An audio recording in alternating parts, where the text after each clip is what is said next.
The economy, both candidates have very stark views on where the economy is going to play out. I will be the greatest jobs president that God ever created.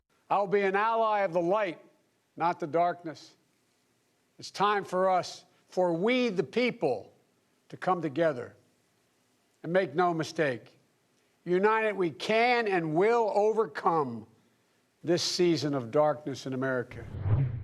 Two very stark views of where we actually are in the economy. So let's look at the actual data. This is the unemployment rate, the basic look, and you can see it had been trending lower really since Trump took office. Now, what stands out is that the unemployment rate hit in the 3% level, and that's well below what the Federal Reserve even thought we were going to hit. Obviously, you have to ignore the spike there due to COVID, but that's one metric to look at.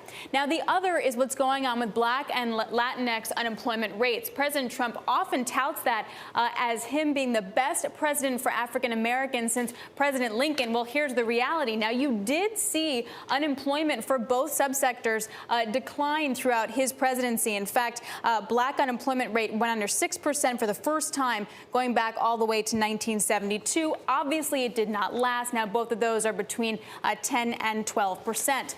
One other area I did want to highlight, too, is what's happening in manufacturing, because President Trump also touted himself as a manufacturing president. Remember that 2018 groundbreaking ceremony for a Foxconn plant in Wisconsin. He called it the eighth wonder of the world. Well, this is a seasonally adjusted percentage change month on month, year on year. So the monthly change in unemployment, if you look at it from a year earlier, and we're now down by about 5%, you didn't really see that much. Maybe a small increase in the employment for manufacturing, but nothing particularly dramatic.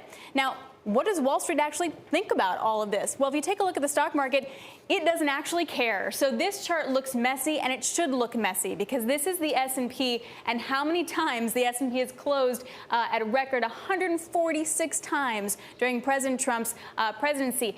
Now, the issue is this doesn't actually mean anything to Main Street itself, and therein lies the problem of the underlying economy. Yes, you see 65% total return over the past 4 years, but the average person on the street isn't going to feel that, and that is where the debate comes in between.